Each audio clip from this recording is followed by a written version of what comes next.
On connaît les Esséniens avec les manuscrits de la mer morte, que Jésus aurait été formé par les Esséniens. Mais pour moi, les Esséniens, c'est un peuple, c'est un état d'être de l'homme. Voilà. C'est-à-dire que dans ma vision, l'homme sur la terre, il y a plein d'états d'être. Il y a l'état d'être de la colère. Tous les hommes qui sont dans la colère sont dans cet état d'être. C'est quelque chose comme un bien commun. En l'occurrence, c'est pas vraiment un bien commun, mais disons la jalousie, la peur, l'ignorance, la beauté, la joie, l'amour, la douceur. C'est toute une maîtrise. C'est tout un chemin.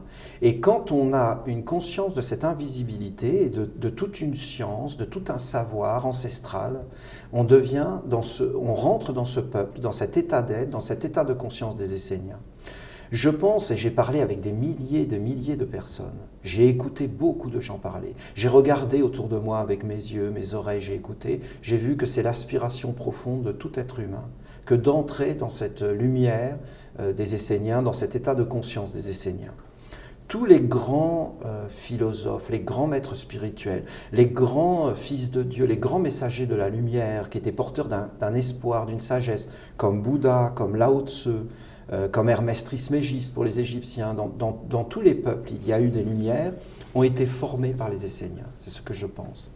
Ce sont des Québécois qui ont été sensibles à mon message, à mes livres, à ma vie, qui ont décidé de faire cette fondation au Québec, qui a été reconnue par le gouvernement canadien et québécois comme une fondation d'utilité publique, pour propager la vision du monde et de porter le message des Esséniens. Comment nous préparer à la mort ? Aujourd'hui, bon, ça va être un peu dur ce que je dis, mais c'est ce que je pense profondément. Dans les hôpitaux, on meurt comme des chiens. Quand on regarde les soins palliatifs, quand on y va, quand on s'approche de ces gens qui sont là en train de mourir, bourrés de médicaments, les yeux tournés dans la frayeur. Ah ouais. Et on se dit, mais c'est terrible d'en arriver là. Quand on voit la morphine, quand on voit tout ça, on a envie de mourir autrement. Et on se dit, ben, on meurt comme on a vécu. C'est vraiment des messages, comment on est, comment on meurt, comment on entre dans le monde, comment on en sort. Hein, le premier souffle, le dernier souffle. Bon, il y a tout un travail à faire. Il y a beaucoup de choses à faire, comme tu disais tout à l'heure, pour apprendre à se centrer. Comment on peut éviter le malheur dans sa vie? Moi, je me suis aperçu qu'en faisant certaines petites choses, on peut éviter le malheur dans sa vie. Mais des petits détails, de rien, en faisant attention à ce qui nous entoure. C'est une façon de regarder, une autre façon. On peut avoir une vie plus belle, une vie plus riche, une vie plus intense avec sa famille. Il y a un vrai problème aujourd'hui dans les familles. Il y a un problème aussi dans l'éducation des enfants. On ne regarde pas les enfants. On m'a dit, oui, que c'était les anges gardiens, que je parlais des anges. Mais les premiers anges, c'est les enfants. Or, on n'écoute pas les enfants. On ne prend pas en compte les enfants.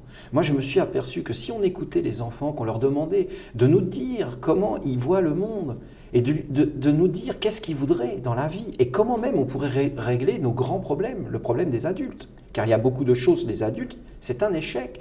Nous n'avons pas le courage de regarder en face notre échec. Au niveau de l'écologie, au niveau de la nature, et à plein de niveaux, au niveau affectif, au niveau des familles, au niveau de la sexualité, au niveau de tout un tas de choses où nous souffrons. Alors que l'amour, c'est quand même une chose incroyablement belle. Qu'est-ce que nous avons fait de tout ça? De la paix, de l'amitié, de beaucoup de choses qui sont quand même en train de se dégrader. Si on demandait aux enfants, avec leurs yeux ouverts, émerveillés, ils nous diraient des paroles de vérité. Mais ça, on ne l'accepte pas. On n'écoute pas les enfants. Les femmes n'avaient pas le droit de voter il y a quelques années. Les enfants, c'est toujours pareil. Oui, c'est vrai. Mais on n'écoute pas les enfants. Ça, la Fondation Essénia devrait amener des idées vers ça.